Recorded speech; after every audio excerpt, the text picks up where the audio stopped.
Hello students, good morning. आप लोग कैसे हैं? आज लोग हम पंछी उन्मुक्त गगन के कविता पढ़ने जा रहे हैं। इसके कवि शिव मंगल सिंह सुमन हैं। तो उन्मुक्त मतलब क्या होता है? उन्मुक्त मतलब होता है आजाद। हम लोगों को कविता पढ़ने से पहले उसका शब्दार्थ याद कर लेना चाहिए, ताकि शब्दार्थ याद करने से क्या होगा कि कविता को हम समझने में सहूलियत होगी। तो चलिए अब हम कविता पढ़ना शुरू करते हैं। इसमें जो है पंछी कह रहा है कि हम उन्मुक्त गगन के पंछी हैं। उन्मुक्त मतलब आजाद, पिंजरबंद मतलब होता है कि पिंजरे में बंद। कह रहा है कि हम पिंजरे में बंद होके, हम तो आजाद पंछी हैं, आसमान में उड़ने वाले हैं, हम पिंजरे में रहकर नहीं गा पाएंगे। हम पंछी उन्मुक्त गगन के पिंजर बंद न गा पाएंगे। कह रहे हैं कि हम जो स्वतंत्रता पूर्वक गाना गाते हैं उड़ उड़ के आकाश में, वैसा गाना हम पिंजरे में बंद होकर नहीं गा पाएंगे। फिर आए तनक कनक तितलियों से टकरा कर पुलकित पंख टूट जाएंगे।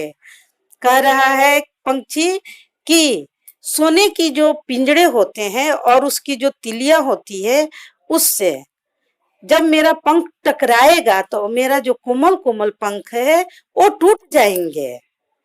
ये इस बंधन में हम नहीं रह पाएंगे। हम बहता जल पीने वाले मर जाएंगे भूखे प्यासे। कहीं भली है कटुक निबोरी कनक कटोरी की मैदा से। फिर आगे पंछी कह रहा है कि हम तो बहता जल पीने वाले हैं। नदी का जो जल एकदम स्वतंत्र रूप से बह रहा है, उसमें हम पानी पीते हैं।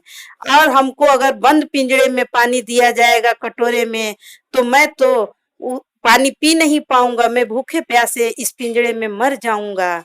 इससे तो अच्छा था कि हमारी वही कटुक निमोरी, जो नीम की कटुक निमोरी होता है बेटा, कि नीम का पेड़ का जो फल होता है उसी को निमोरी कहा जाता है, जो कड़वा होता है। हमें वो कड़वा फल पसंद है। इस सोने की कटोरी की में जो सामान तुम खाने के लिए हमको देते हो, उससे अच्छा हमारी कटुक निबोरी ही है। आगे हम लोग देखते हैं कि पंछी क्या कह रहा है।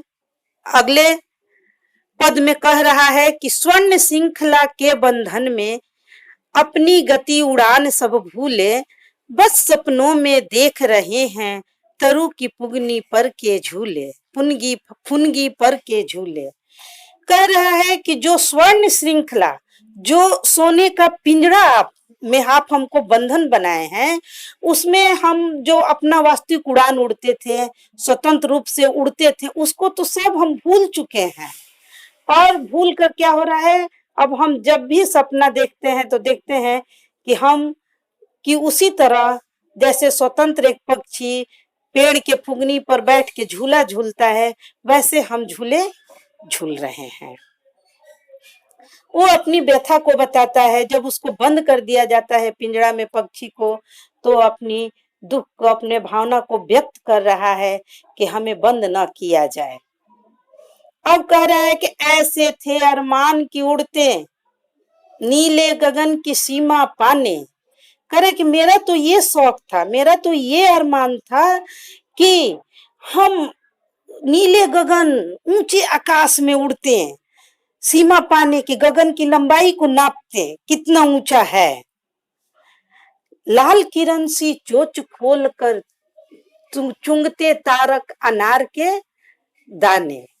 कह रहा है पक्षी कि नीले गगन में उड़ते और अपनी चोंच को खोलकर जो अनार का दाना होता है या जो खाने का चीज होता है, उन सारे चीजों को हम अपने से स्वतंत्र रूप से चुंग चुंग चुंग चुंग खाते हैं।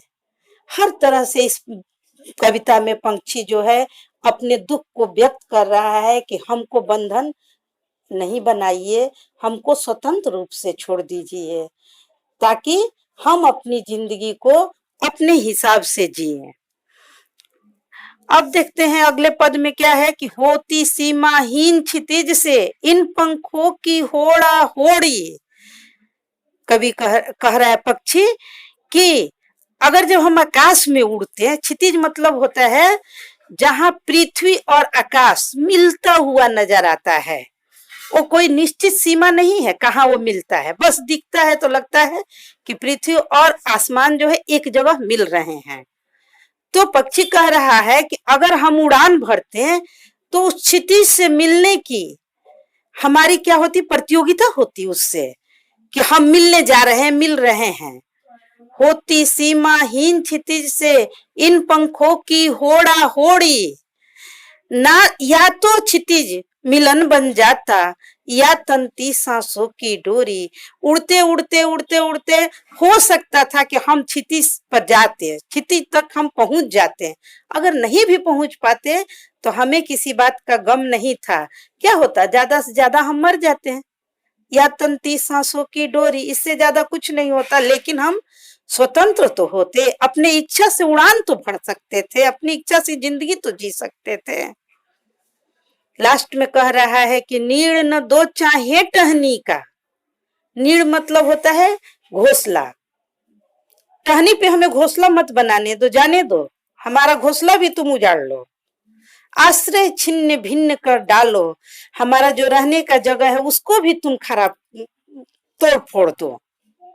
लेकिन पंख दिए हैं तो आकुल उड़ान में विघ्न न डालो। कह रहे हैं कि लेकिन जब भगवान हमको दे दिए हैं, पंख उड़ने की स्वतंत्रता दे दिए हैं, तो आप मनुष्य होकर क्यों हमारे पंख उड़ान में विघ्न डाल रहे हैं? आप हमारे उड़ान में विघ्न मत डालिए।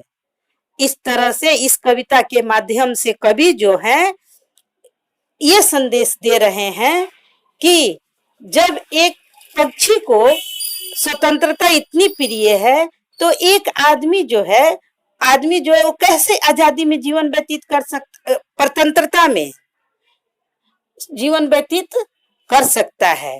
ये कविता उस समय